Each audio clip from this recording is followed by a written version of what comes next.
Osa 2. Kakkonen. Join juuri vettä. Hyvä. Ja edellisessä jaksossa jäätiin siihen kohti, että... En mä muista.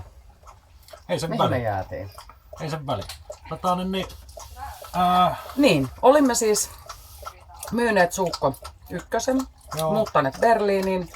Me oltiin saatu elämä tosi kivasti mallilleen. Meillä oli asiat hirveän hyvin. Koira juo taas tuolla vettä. Se juo aina näköjään joka videossa vettä. Hyvä Paavi. Noin. Ja Mä olin perustanut sen pienen teatterin, joka oli tietysti hirveän hankalaa siinä alussa, koska eihän meillä ollut minkäänlaista sosiaalista verkosta. Me ei tunnettu Berliinistä ketään. Me tultiin siis tänne Berliiniin sillä tavalla, että Suomesta kun lähdettiin, me Suomessa myytiin kaikki mitä myytävää oli. Ei meillä paljon mitään ollut. Plus tietenkin se paatti luovuttiin siitä, Suukko ykkönen. Ja peräkärryn tavarat, lapset autoa, kissa häkkiä kanssa se oli siellä. Ja niillä tultiin Berliiniin. Meillä ei ollut mitään. Täällä me ei tunnettu ketään eikä mitään. Meillä ei ollut kotia, meillä ei ollut työtä, meillä ei ollut mitään. Joo. Ja itse asiassa mä en ole ikinä kokenut niin suurta vapauden tunnetta kuin silloin. Kamat oli autossa ja tärkeimmät ihmisten pikkusen rahaa ja niillä lyötiin elämä pystyyn ja niillä eväillä. Ja Anitra tosiaan teki teatterin. Meillä oli ihan oma teatteri. Teatteri on mulle harrastus, mutta se oli Anitran duuni. Ja se menestyi hyvin. Täytyy sanoa, että se menestyi erittäin hyvin. Meillä oli just ennen kun korona löi päälle ja tietysti yleisötapahtumat, kaikki on poissa, ohi, ei ole. Niin meillä oli sellainen tilanne, että teatterin sähköposti täyttyi lippuja jonottaneista, koska meidän esitykset oli loppuun myytyjä. Ja laitetaan tähän pieni pätkä tästä aivan upeasta. Se voi pyörimään tuohon toi Bite Tang-niminen juttu, mikä oli aivan loistava. Purekieltä. Joo. Siinä sitten ennen kuin korona, minä teen taas näitä omia hommia, ne tekniikkaa, keksintöjä. Mulla on uusi sellainen moottorikeksintö, mitä mä oon monta vuotta tehnyt jo eteenpäin. Se on hyvin korkea hyötysuhteinen moottori. Siitä joskus ehkä lisää sitten voin kertoa. Patentteja siinä on jo useita haettu siihen ja tämmöistä. Sitten paukahti korona, mutta hieman ennen koronaa. Olin katsellut tuossa vähän haaveiltiin, kun olimme vuosia ollut jo Berliinissä ja siinä jotenkin vaan tuli iltaisin katteltua sitten nettivenettäkin ja sitten Hollannista katsottiin yhdessäkin joskus hollantilaisia aluksia, ja koska meri on se juttu ja Berliinissä ei ole merta. Ja me kaivattiin jotenkin, vaikka se elämä oli tosi hyvää, niin jotenkin me kaivattiin laivaelämää. Joo, kyllä. Ihan kamalasti me kaivattiin merta ja sitten ajateltiin, että jos löytyisi joku paatti ja voitaisiin ajaa se Berliiniin ja näin saataisiin se laivaelämä takaisin ja sitten myöskin... Mutta sä et tiennyt vielä siinä vaiheessa sitä ajatusta. No en. Koska ei toi kertonut. Niin. Ja mä katsoin vaan, että mä laitoin näin nettiveneessä, oli sama runko kuin meidän entinen Suukko. Tehty Astrakhanissa Neuvostoliitossa ja hitto, että onpa kivan näköinen, silleen huonompi kuntoinen kyllä ja laitoin viestiä vähän myyjälle siinä ja siitä ja no sitten kyllä onko siinä alkuperäinen betonivaluja pohjassa vielä ja kaikkea tämmöistä jotain lätinää siinä ja ei ollut tarkoitus ostaa, kunhan vaan katsella. Eikä ollut rahaakaan, se oli poissuljettu asia siinä vaiheessa, että ei meillä ollut rahaa eikä mitään, että kunhan vaan siinä haaveili vietti aikaa ja siinä meni taas sitten pari kuukautta, se oli varmaan jotain syksyä, kun ensimmäisen kerran kattelin sinne ja sitten meni jo pari kuukautta. Ja sitten katsoin, että no sehän on vieläkin myytävänä, tai 3 kuukautta varmaankin. Katoin vaan, että näköjään on vieläkin myytävänä. No sitten mä unohdin taas asian ja sitten meni taas pari kuukautta lisää, se oli siinä varmaan joulun jälkeen tai jotakin tammi-helmikuuta. Ja selasin internettiä ihan muuten vaan. Ja sitten nämä Googlen algoritmit oli nyt sitten päättänyt, että mä haluan jotenkin ostaa veneen tai laivan. Tarjous mulle kaikenlaisia. Tämä myynti-ilmoitus tuli vastaan yllättäen. Ihan muuta katsoin. Mä sanoin, onko se vieläkin myytävänä? Mikäs tässä nyt, kun tämä rupeaa tulemaan vastaan tää koko ajan tämä kyseinen laiva? Sitten oli melkein tarkalleen vuosi sitten. Se oli joku maaliskuun semmoinen hirveän lämmin ilta. Täällä oli tosi lämmin kevät vuosi sitten täällä Saksassa. Ja istuttiin meidän terassille. Meillä oli punkkulasilliset ja kynttilä siinä. Ja Joo, meillä oli se istuttiin tosi, näin tosi kiva. Meillähän oli sen samassa asunnossa tai liiketilassa oli teatteri, missä me myös asuttiin. Ja se oli oma pieni ja pihakin sun siinä. prototyöpaja siinä. Protopaja oli siinä. Ja, niin mä sitten siinä olin miettinyt vähän aikaisemmin siinä, että mitenköhän mä esittäisin tämän asian Anitralle, koska tämä olisi aika kiva, että kiinnostusko se tästä hommasta. Ja, näytin kuvaa. Saanko mä sanoa tähän väliin? Kun Samuli sanoi, että olisi myytävänä semmoinen laiva Suomessa, missä on sama runko kuin Suukossa. Joo. Ja sitten mä näytin kuvaa, että se on tässä, että nämä kuvat on aika huonoja tässä ilmoituksessa, se on tässä. Ja sitten mä olin tuossa vähän laskeskellut aikaisemmin sitä, että meillähän on laskuttamatta vielä vähän töitä, eli raha on tulossa. Ja sitten meille tuli toi verotuspäätös, niin meillä jäi siitäkin vähän ylimääräistä rahaa. Silleen, että meidän taloustilanne olikin vähän parempi kuin mitä oli olettanut. Mehän ei olla ihmisiä, jotka säästäisi rahaa nyt mitenkään tai olla mitään bisnesihmisiä. Ja mä sanoin Anitralle, että mitäs jos me tehtäisiin niin, että mennään Suomeen, ostetaan ajetaan Reposaareen, telakalle, kunnostetaan se viime kesä siis, kun laitetaan tää kuntoon ja ajetaan tää Berliiniin sitten. Ja minähän innostuin. Samuli rupesi tekemään AutoCADilla piirustuksia, että miltä se näyttäisi ja mitä siihen pitäisi tehdä. Se oli tilanne, oli vielä sanon sen, että tilanne oli nimittäin se, että kun mä sanoin, että mitäs jos tehdään näin, ja sinne mahtuu vielä kyllä teatteri siihen laivaan, koska mä tiedän, että Anitralle teatteri on hänen rakkain asia työpuolessa. Ja mä sinne mahtuu, että me saadaan sinne 50 paikkaa. Ja sinne ei mennyt kuin puoli sekuntia, niin Anitra sanoi, joo, tehdään tämä. Sitten mä olin niinku, joo, tehdään tämä. Ja niinpä me sitten siitä ruvettiin miettimään asiaa ja ei mennyt kauan, kun varustauduttiin siihen, että lähdetään Suomeen katsomaan tätä, mutta sitten tuli korona. Ja kaikki oli kiinni, lentokoneet, millä ei päässyt mihinkään, ei puhettakaan, että Suomi olisi päässyt katsomaan tätä, mehän olimme silloin Berliinissä. Suomi sulki silloin rajansa ja myös Saksan rajat oli kiinni. Ja siihen sitten keksittiin semmoinen asia, että emme halunneet uhmata koronaa, olimme hyvin huolellisia tässä asiassa kyllä. Ja mutta kyllä tätä laivaa on päästävä katsomaan. Ja mulla oli työreissu itse asiassa siihen samaan syssyyn, mun piti käydä Suomessa. Ja normaalisti prototyypit kulkee autolla, mutta tällä kertaa me keksittiin se, että Finlaysihan ajaa rahtia ja rahtiliikenne on auki. Se toimii. Joten me otimme Finlaysilta tarjouspyynnön rahdista kuorma-autolla Suomeen ja takaisin. Ja siltä tuli hienosti vastaus siihen ja hinta oli hyvin suotuisa meille. Ja niinpä me sitten vuokrasimme kuorma-auton, jotta me pääsimme Suomeen. Ja niin. Siellä sitten oltiin Travemündessä ottelemassa laivaan pääsyä kuorma-autolla tällä kertaa. Kerrankin kuorma-autokortista oli hyötyä. Ja silloin kun henkilöautolla ajaa näitä tämmöisiä, niin kuin vaikka menet sitten Ruotsin laivoille tai sitten tässä kohtaa Finlandsin laivoille, niin se on hirveän selkeä, mihin sun pitää ajaa ja mitä sun pitää tehdä. Ja me ollaan sitä suhattu siinä varsinkin ihan hirveästi. Se on ihan niin kuin pässin lihaa se homma. Mutta tällä kertaa me oltiinkin kuorma-autolla eikä me tiedetty yhtään, miten tämä homma niin kuin skulaa. Me jotenkin sitten siinä aikamme ähötettyämme ja hikoiltuamme tajuttiin, tai saatiin tietää jostain, sä vissiin kysyit joltain, että pitää mennä satamatoimistoon tekemään niin kuin tämä lähtöselvitys. Joo, check-in on niin kuin pitää lähteä autosta pois ja mennä sinne, se ei tapahdu mitenkään sinne luukulla. Mentiin sinne, tultiin takaisin ja sitten meille kerrottiin, että mitä linjaa pitkin ajetaan ja me ajetaan sinne sitä linjaa pitkin, jonka jälkeen vaan avautuu se koko iso satama-alue niin, että tuolla on niin kuin menee laivoja on niin kuin vaikka kuinka paljon siellä ja sitten me pyöritään siellä sen pienen kuorma-auton kanssa pitkin. Että joo, toi näyttää ihan siltä, että se olisi Finlandsin laiva. Ajettiin sinne, no sehän olikin Stena Linen laiva, joka oli menossa Malmöseen. Juu, ei me sinne haluta. Ja pyörittiin pitkin, kunnes sitten semmoinen hirveän ystävällinen satamatyöntekijä hyppäsi tämmöiseen pieneen henkilöautoon ja sanoi, että ajakaa mun perässä, mä näytän teille mihin teidän pitää mennä. Se on nimittäin valtava, se on tosi iso. On se rahtipuoli, on sataman sisäpuoli on iso. Siinä oli vielä semmoinen ongelma myös siinä asiassa, että meillä oli vuokra-auto, tietenkin tämä kuorma-auto. Ja se auton vuokraama oli laittanut papereihin väärän rekisterinumeron.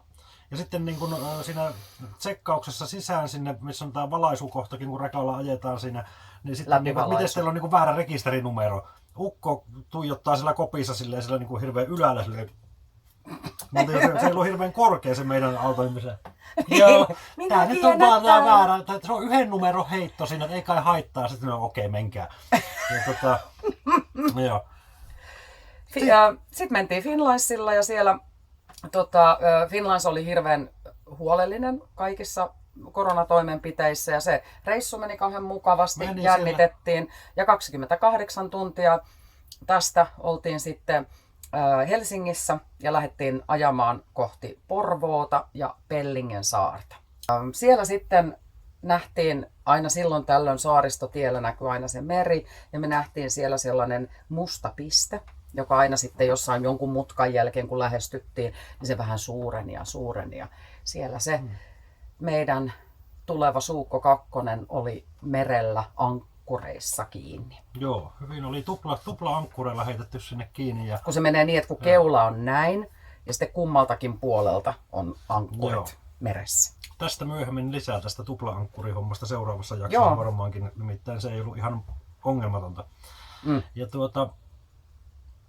sinne mentiin sitten siihen, kun omistaja tuli siihen, tällä omistajalla mainitaan tässä tämä Rikke. Eli Tillmans Fisk, eli Tillmannin kala.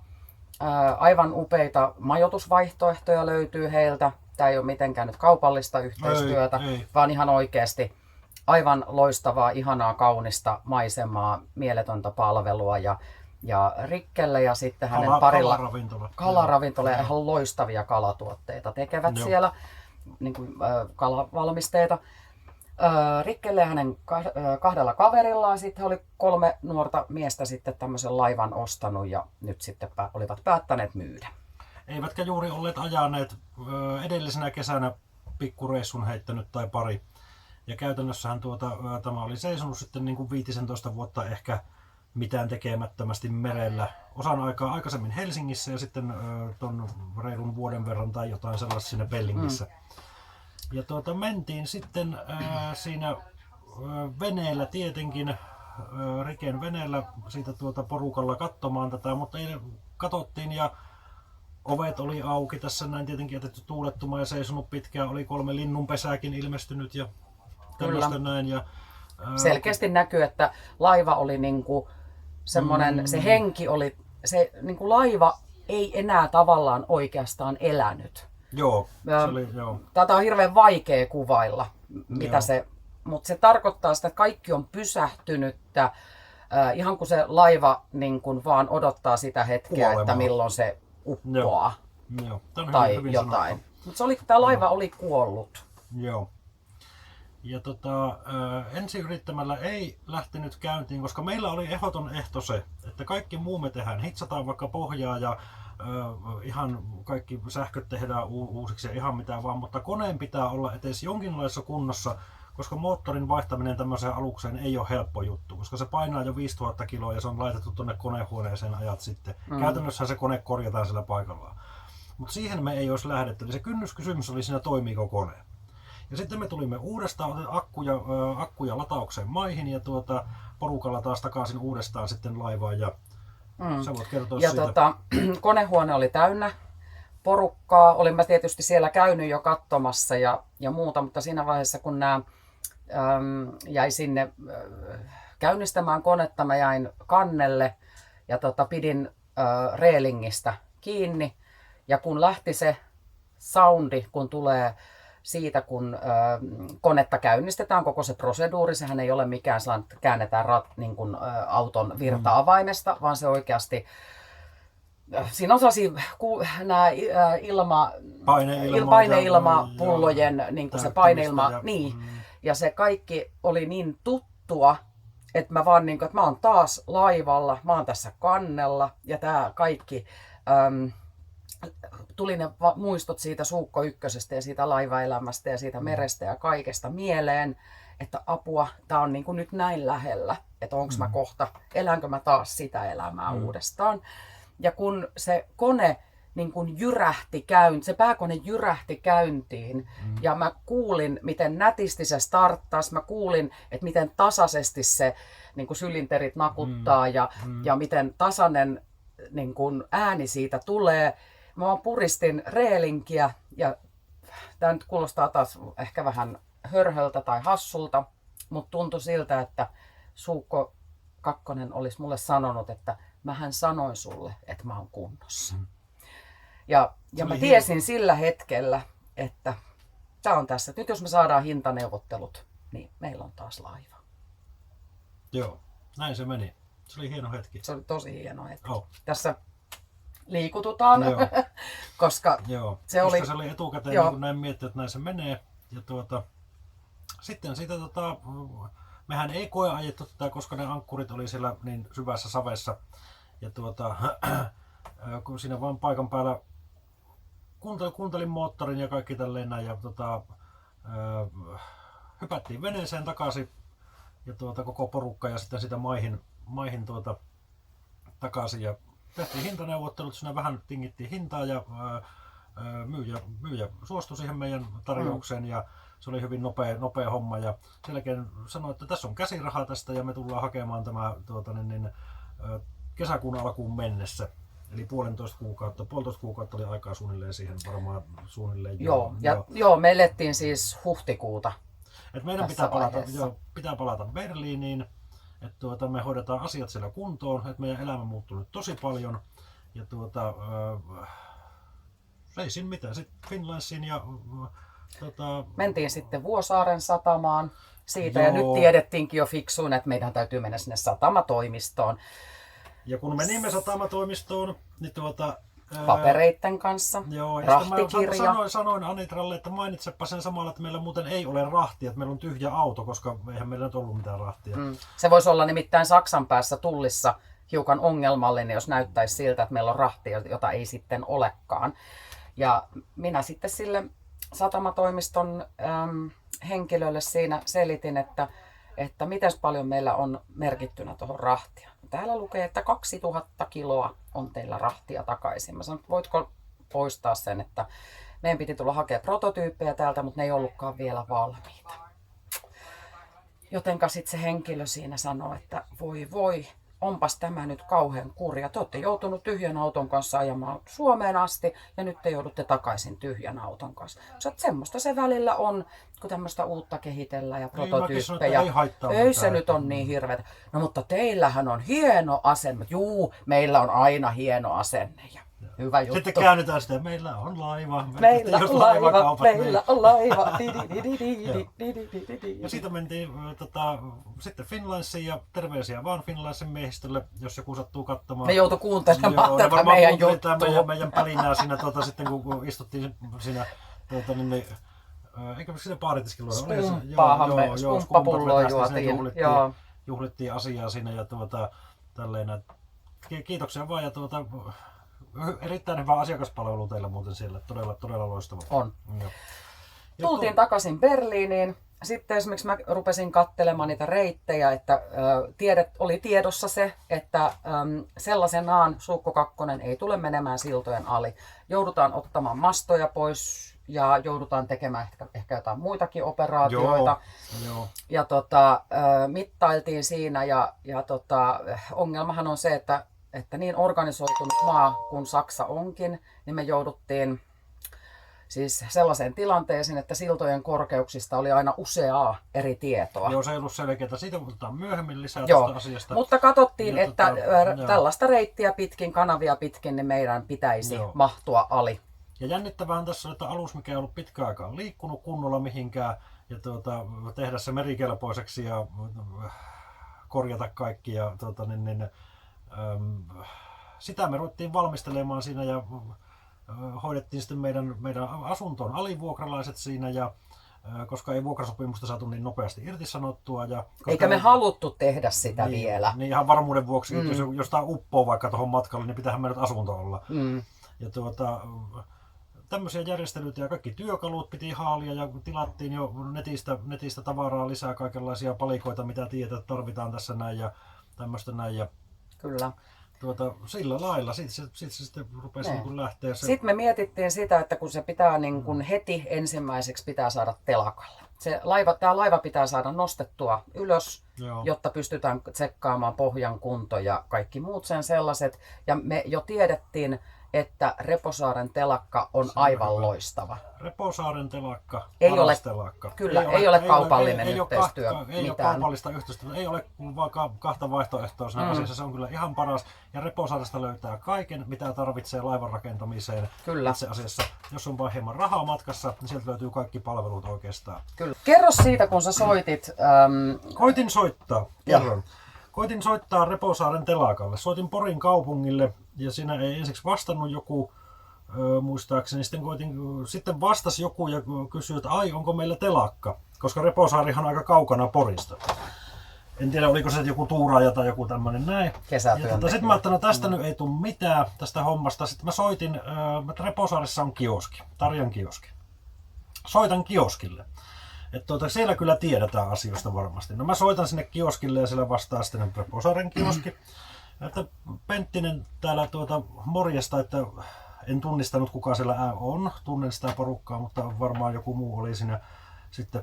Että onko sulla tietoa, onko se telakka vielä niin kuin toiminnassa siellä? Joo, kyllä se on, kyllä se on toiminnassa. Ei, se ei mennyt näin. Mä sitä, toimiko se telakka? Sitten, joo, toimii se telakka. Odotapa hetki. Sitten mä ajattelin, mihinkähän se nyt lähti tälleen näin. Ja sitten sit tulee Marjamäki. Se sattuu olemaan kahvilla, ovat hyvin usein kahvilla siinä, tää telakan porukka siinä. Niin tää Reposaaren kioskin puhelin toimi nopeammin kuin Porin kaupungin puhelinvaihde. Ja heti tuli oikea henkilö vielä siihen luurin päähän. Kysyin sitten Marjamäeltä, että toimiiko telakka. Juu, kyllä täällähän me museossa ollaan, sanoo, kun se on vähän vanha se telakka. Ja tervetuloa tänne vaan ja näin. Eli me oltiin järjestelty kaikki meidän asiat Berliinissä. Vuokrattiin auto, pakettiauto, ja se survottiin täyteen kaikkea sitä, mitä voidaan kuvitella, että tarvitaan, kun ollaan reissun päällä pitkän aikaa. Meillä oli hirveästi ruokaa, petivaatteet, työkaluja. Koska ruokaa on halpaa Saksassa, niin me otettiin ja varauduttiin siihen tosiaan, että joudutaan keskelle merta laivan kannelle, joka ei ole liikkunut pitkään aikaan, jossa ei mitään hajua, toimiiko saunat, vedet, vessat, ei siis, nähtiin vessanpönttö, mutta en mä tiedä toimiiko se, ja meillä piti olla juomavettä, työkaluja ja kaikkea, ja kun päästiin Suomeen sitten, Finlandsilla me heitettiin sitä ylitä, ja siinä kävi semmoinen kämmi vielä, että meillä piti olla vuokraamosta isompi auto, mutta se olikin vuokrattu jostain sitä pois. Me saatiin aika pieni pakettiauto, semmoinen Fiat koppitötterö, johon me survuoduttiin sitten niinku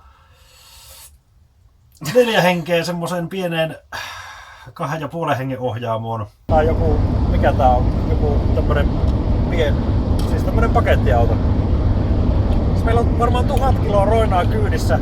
Jos saat kuvattua nopeusmittaria tosta noin, niin mä pystyn vielä keskustelemaan tässä samalla, kun mä ajan. Mä en tiedä yhtään, miten tää menee. Kyllä se varmaan osuu jonnekin, mutta saattaa tulla näkyviin. Toivottavasti näkyy siellä. Joo, eikä siihen tullut. Tälleen näin. Kohta ollaan Traavessa ja siitä yli sitten. Hoplaa, sori. Toivotaan, että Finlandsilla on toi sauna auki ja tässä on näitä koronajuttuja ollut ja tämmöistä. Tää on käsittämättömän hyvä tää tötsä ajaa. Sitten meitä on vielä 4 henkeä tässä ohjaamossa survoutuneena tähän näin, tää on niinku aika tiukka tila. Joo. Ei mitään. Suomessa nähdään. Ja tästähän tuli ongelma sitten Suomen tullissa. Tulli setä pysäytti meidät siihen, että tässä nyt teitä on vähän liian paljon siinä autossa. Ja sitten mä koitin selittää, että kun tää on 3-paikkainen ja 30% saa ylittää tilapäisesti, niin kuin autossa tämmöinen laki oli ainakin joskus, mutta ei sitten se mennyt läpi. Ja sitten... Minä hyppäsin pois ja menin Huoltsikalle kahville. Oikein mukavasti siinä nautiskelin kaunista kesäpäivästä. Samuli ajoi pojat Porvooseen, onneksi Vuosaaresta Porvooseen ei ole kauhean pitkä matka. ja tuli sitten hakemaan minut. Joo, minä hain Anitran takaisin ja sittenpä me mentiinkin sinne Pellinkiin siitä oltiin siellä jo ja Rikke rupesi roudaa pikkuveneellä meidän tavaroita laivalle ja varmaan 6-7 reissua semmoisella moottoriveneellä tehtiin, että saatiin kaikki tavarat, kissat ja petivaatteet ja bla bla bla bla bla. Pöytäsirkkelit ja niin vaikka mitä. Ja sittenhän me oltiin siinä laivan kannella. Rikke lähti veneellä pois, sitten on videopätkäkin semmoisessa kevätkesäisessä Suomen saaristomaisemassa. Aivan rikkumaton hiljaisuus ja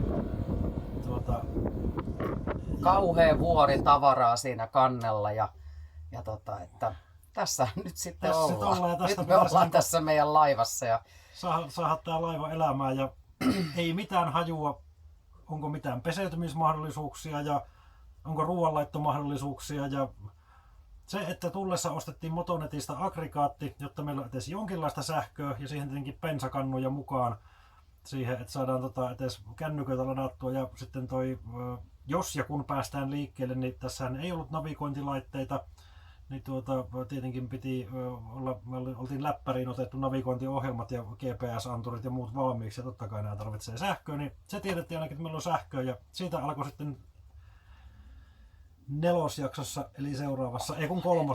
sori. 3. jaksossa sitten, mitä sitten tapahtuu? Mitäs sitten tapahtuu? Jäätiinkö siihen vai melkein jäätiin ja sitten oli muita polttoaine mennessä loppuun merellä ja voi. kaikenlaista.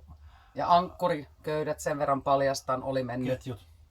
Ketjut oli niin pahasti mennyt siinä, kun laiva oli vaan ollut paikallaan 2 ankkurin varassa ja tuuli vyöritellyt laivaa ämpäri. Siitä lisää. Aikamoista showta oli ja Reposaaren pitäisi päästä. Ja kissakin sai uutta katteltavaa. Siinä kannella kasvoi koivuja ja ynnä muita sille. Niin, kyllä. Siellä Mutta oli. Siitä sitten 3. osassa. Ja kiva kun jaksoitte katsoa tämän. Joo. Meillä on niin hirveästi aina asiaa, että ne aina venyy. Ei me osata tiivistää, koska on paljon asiaa. Mutta kyllä nämä lyhenee, kun tullaan tähän ajanjaksoon, miksi me ollaan nyt Lübeckissä, niin sitten tulee vähän lyhyempää infoa, mutta kenties. kelataan vähän tässä alussa vähän niin kuin tälleen pakettia kasaan. Niin. Kyllä. Joo. Ei muuta kuin hyvää Minna Kantin päivää. Tänään on siis Minna Kantin päivä. Tasa-arvon päivä. Ja ei muuta kuin nähdään taas 3. jaksossa. Moi moi! Moi moi!